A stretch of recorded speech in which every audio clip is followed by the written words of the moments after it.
guys, it's your boy Luke here for our DFS core picks for this year's Masters. The best week of the year. We're just hot off of the Valero Texas Open, which was also pretty nice to us in the DFS market. Ended up being a sneaky good week for us, even though we missed on Rory McIlroy up top. We ended up having 9 of the top 12 finishers in our DFS player pool. So overall, ended up making right around $140 on the week profit, which for our $200 in entries was a little bit more modest this week. Of course, with the Masters coming up this week, it was pretty good to put in our pocket, and of course, just gives us more to play with for the best week of the year. Here in this video, we're going to be covering my top 6 plays here for the Masters. One play in each price range to give you an idea of some of the foundational or core picks that I'm using in my lineups for DFS contests. These are going to be more for GPP or large field type of contests. We're looking to beat 20, 30,000 other entries. And in those type of contests, of course, looking for top end upside and some of those ceiling type of performances. So with that being said, a lot to talk about. Let's go ahead and hop right on into it. Alright guys, on the screen you can see our projections here for the Masters, and as always, if you're looking for direct access to these spreadsheets, they're posted on my Patreon page. You can join there for just $1 a month, by far the best value you're going to find around the industry. You also get access to my Discord page, ownership when it gets updated, my player pool, all that sort of fun stuff. So make sure to go ahead and check out the link in the description there. But we're going to go ahead and start off this preview with a review of our key stats for Augusta National. And if you haven't already seen the course breakdown video, first off, I highly recommend you guys go ahead and check that out. It's really good stuff. I cover a hole-by-hole analysis, my key stats, my comp courses, all that sort of fun stuff. But if you're looking for the Spark Notes version, here it is. This is a second shot golf course, as most major championship venues are. You're dealing with a very balanced approach range. There's not one proximity bucket that dominates the other, so just weighing it overall, and is going to be my #1 key stat this week. Also taking a look at driving distance. It's a relatively long golf course. It's not overly long, so it's not like guys have to be long to compete here, but it is surely a boost, especially because there's not a lot of penalty for missing greens here. So you can see driving distance weighed a lot more than driving accuracy.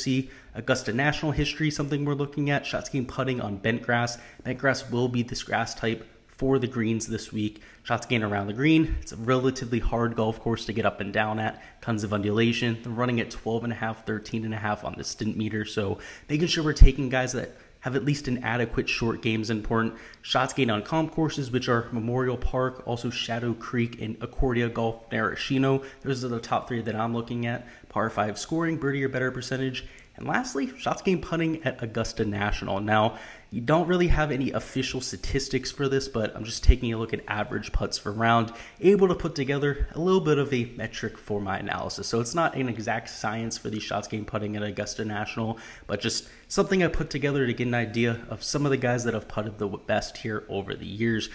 Alright, and now to get an idea of our favorite plays for this slate. At the top of the board, our spend up option is going to be Jon Rahm at $10,800. He's pretty much a no-brainer for me. He's by far the betting favorite at 8-1 to win this event. He's somebody who across the board, no matter what sportsbook you're looking at, you're not going to get something in the 2-digit range on a Jon Rahm, and it really shows you everything you need to know about him. They're giving him a ton of respect, and it's definitely well warranted. If we take a look at the last 24 measured rounds, Jon Rahm, even though he hasn't won, he hasn't posted those flashy finishes, he's still getting it done in a very sustainable way, gaining nearly 1.3 shots gained per round off the tee. That's just some outstanding stuff. Approach play has been there. He's gaining over 1/3 of a stroke per round, and the short game hasn't been all that great, but it hasn't mattered. When you're gaining that many strokes with your ball striking, you're still going to be posting top 25s pretty much week in and week out. And if there's one thing we know about Jon Rahm, is he's a big game hunter, somebody who can really elevate his game based on his level of focus. And at these major championships, that's exactly what we've seen from Jon Rahm. I mean, this guy's just a top 10 machine, and in DFS, that is exactly what we're looking for. We're looking for one of these guys we know is going to go out there, finish in that top 5, top 10. And even for him to be optimal this week, he doesn't necessarily have to win. One of these guys in the 9K range could very well end up taking home this golf tournament. In fact, when we get to our second man in here in a second, he's actually going to be my favorite pick to win this week. So I like his consistency there. Of course, if we take a look at the recent form, he's been a lot better than people want to give him credit for. Top 10 at the match play, made it out of his group, also made it into the bracket there, so you'd like to see that. 55th at the Players, coming out of the wrong side of the draw isn't all of that bad. 17th at the API, 21st at the Genesis. he's been consistently putting up these made cuts. He hasn't, again, put up a win or anything like that, so maybe that's why people are giving him a little bit of crap, but I'm definitely looking past that. The ball striking has been unbelievable for Jon Rahm, and you can see on bent grass for his career, he's gaining nearly half a stroke per round. So but the putter hasn't been there of late, again losing nearly a quarter of a stroke per round in that category. But if he can return to his baseline, which is one of the best putters in the field on this surface, that ball striking continues to be one of the best players in the world. He is by far the best off the tee player in the last 24 measured rounds. I'm expecting huge things from Jon Rahm, and he should easily be the most expensive player on the field, so I do think you're getting a little bit of salary relief there. I have him making the cut nearly 97% of the time as well, just an all-around home run play, and somebody that I'm going to have a ton of leverage on to the field, no matter what ownership he comes in at, right? If he's 20-25% owned, I might have 45-50% of Jon Rahm this week. That's how confident I am in his ability, and somebody that I'm really looking to potentially win this event. But like I said before, my second man in is potentially my favorite pick on the slate. Brooks Koepka at $9,400 just feels primed for a huge performance. He's finished second here before, has quite a few other solid finishes here as well. I guess something I wanted to note about Jon Rahm is, I mean, look at these finishes: 5th, 7th, 9th, 4th, 27th. Very solid spots, but also look at Brooks. I mean, aside from the miscut last time out, which we'll get to here in a second, he finished 7th in 2020, 2nd in 2019, 11th in 2017. And let's go ahead and touch on this miscut, which happened last year, but that was when Brooks was dealing with the injury. If you guys remember, towards the beginning of 2021, he was still rehabbing, went through a few other surgeries to kind of clean up some of the damage that had been done there, and he was really struggling towards the beginning of 2021. It wasn't towards the middle of summer, towards the PGA Championship where he ended up finishing second, where he started to show the old signs of Brooks Koepka, but especially towards the Masters where he kind of forced coming back early to. I'm not going to hold that miscut against him, so perhaps some of the field forgets that that was the case of Brooks Koepka in 2021. Somebody I'm looking to buy back on because the course history outside of that is insane, right? 11th place, 2nd, 7th place finish. We know Brooks Koepka is another player when he gets to these major championships, just takes his play to another level. And take a look at these shots gained metrics. Just the cherry on top here is that he's playing some really sustainable golf, gaining over a quarter of a stroke per round off the tee, nearly 3/10 of a stroke per round off the tee, and also gaining over 4/10 of a stroke per round on approach. Both of those are elite numbers in this field, both top 25 numbers. The around the green play hasn't really been there, but look at this. The putter has returned to a positive, and for Brooks Koepka, that can certainly be the X factor from time to time. He's not the most consistent player with the flat stick in his hand, but let's take a look at these bent grass numbers, which you can see he's the loser to the field on bent grass, negative 0.13 shots gained per round. But if you compare that to a lot of his other metrics outside of Bermuda grass, that is his second best surface. So maybe a little bit deceiving there. Again, a missed cut last time out here at the Masters was also a little bit deceiving because he was dealing with those injuries. So certainly somebody that I'm playing as my second man in, and probably somebody I'm firing an outright bet on at 18 or hopefully 20-1 if that number gets steamed down a little bit. All right, and now for our bread and butter play, we're going to be going to Adam Scott, who has sneakily been playing some really solid golf of late. If we take a look at these shots gained metrics, just to give you an idea of what I'm talking about here, you can see the ball striking has been there. He's gaining both off the tee and on approach. More significantly on approach, where it's closer to a quarter of a stroke per round, but the putter's also been a huge bright spot, gaining over half a stroke per round. And for Adam Scott, that's really what's turned around his game. And it's not just been over the last 24 measured rounds. If we go ahead and zoom out, give him a little bit of a larger sample size, over the last 50 measured rounds, gets better off the tee, actually gets a little bit better on approach, and still gaining close to half a stroke putting per round. So he's clearly putting up a blueprint that's being a very solid ball striker, gaining a ton of strokes with the putter, and as long as he's not putting himself out of it with the around the green play, going to be a factor at this event. Now, the kicker here is going to be the course history, where of course Adam Scott won this event back in 2013, but made the cut his last two times out, 18th in 2019, made the cut in 2018, 9th place finish in 2017, so it hasn't been all that flashy of late. But this guy has won this event before. He's been here since 2012, been playing a ton of golf at the Masters, has a ton of experience as well. And the recent form has also been a bright spot. So if we take a look at that, top 10 at the match play, made it through his group, got into the bracket, miscut the players out of the wrong end of the draw, not the worst scenario in the world. The 26th at the API was nice. Also the 4th place finish at the Genesis.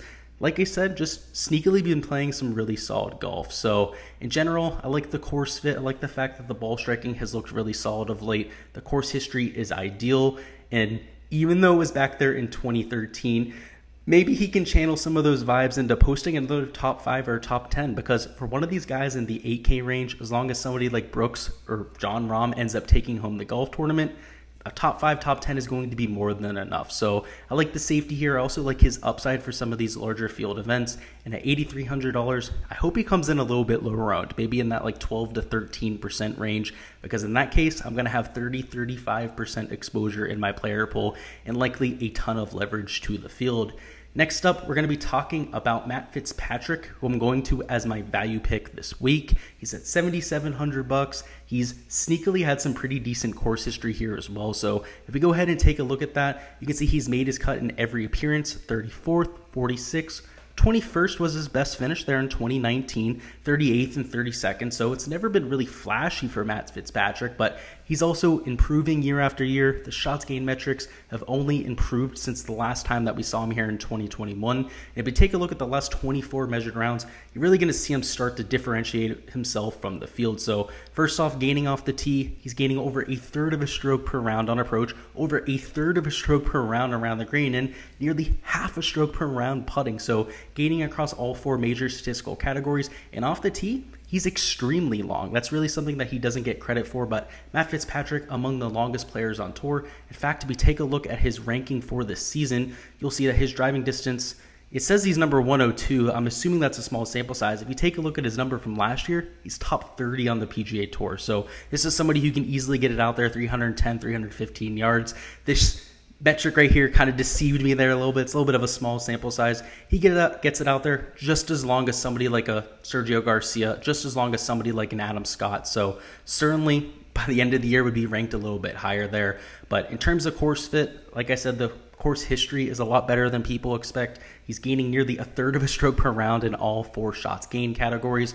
The price tag is right there at $7,700. You know, when you compare him to guys like Russell Henley, Sergio Garcia, Tommy Fleetwood, he's by far the best out of the batch right there. And while I think he will be a little bit chalky this week, certainly going to be in that 15 to 20% owned range, I think that's well warranted, right? He's got the well-rounded game we're looking for. And I think it's just sooner rather than later for somebody like Matt Fitzpatrick, who's going to break through on one of these big stages and potentially take one of these majors home. I mean, he's got the game for it.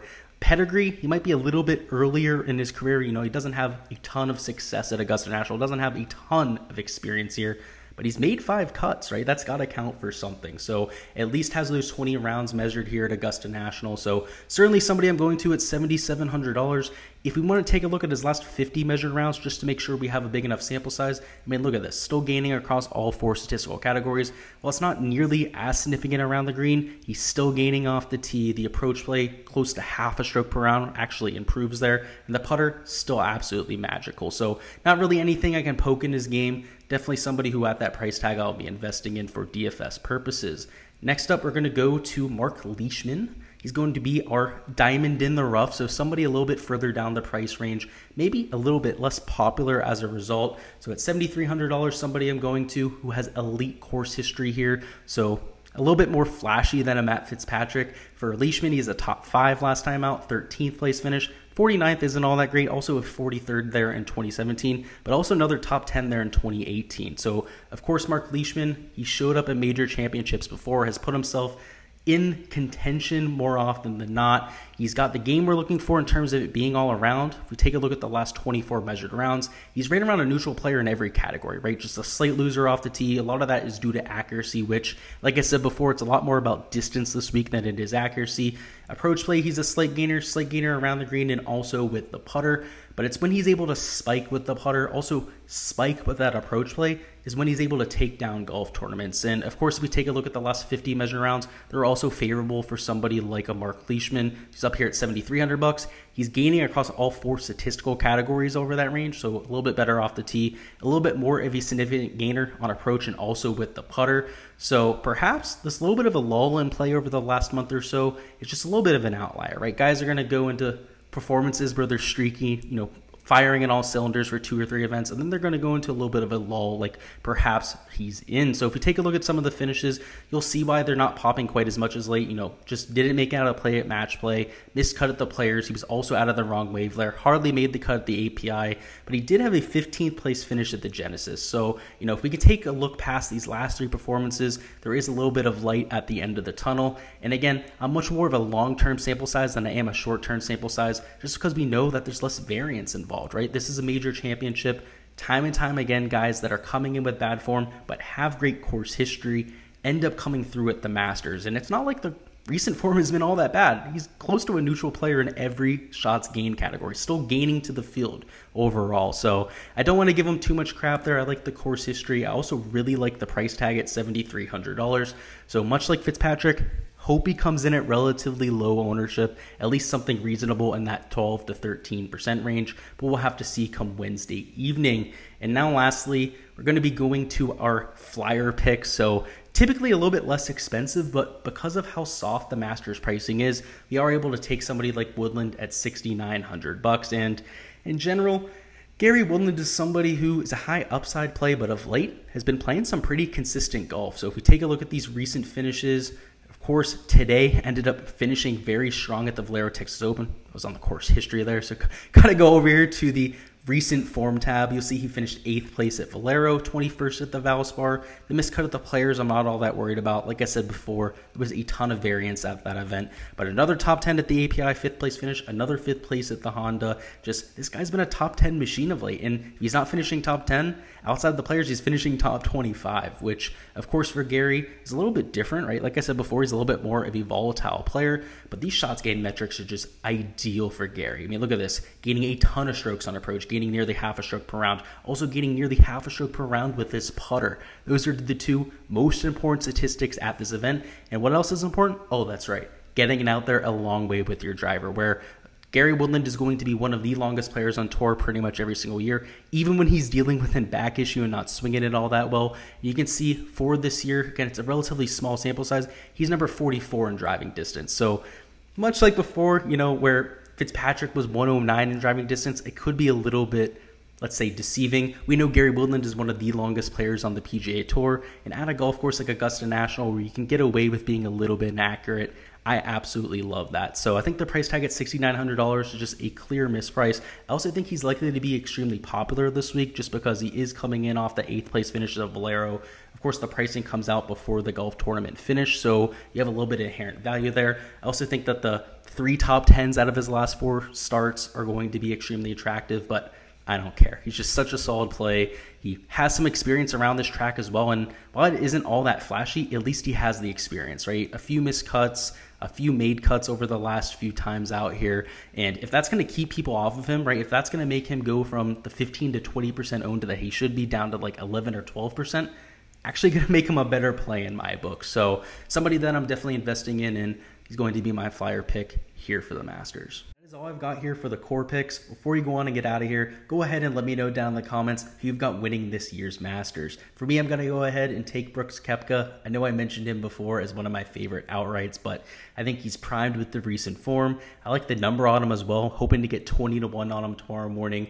But that's who I'm going to go with. Make sure you go ahead and let me know your favorite outright down below as well. We're going to have even more DFS content coming tomorrow morning, so look forward to our value picks. We'll have fades and sleepers coming out at some point. We're also going to have an outright betting show going on, so that's going to be Monday night. I'm assuming right around 7 p.m. Eastern time. So if you're looking to find some outrights, some first-round leader bets, some matchups, that sort of thing, make sure to bring any of your questions by then. We'll be doing that Monday at 7 p.m. And of course, our weekly DFS live stream is going to be at a usual time slot on Wednesday evening at 7 p.m. Eastern time. So make sure to put that in your schedules. Make sure to stop on by for those. Bring any questions that you have. Good luck with all of your lineups for this week. If there's anybody you want me to do a deep dive on for the live streams, make sure to go ahead and bring those to those as well. I appreciate you guys. Make sure you subscribe to the channel if you haven't already, so you don't miss any of that content to come. Make sure you smash the like button as well. I appreciate you guys again, and I'll see you guys next time.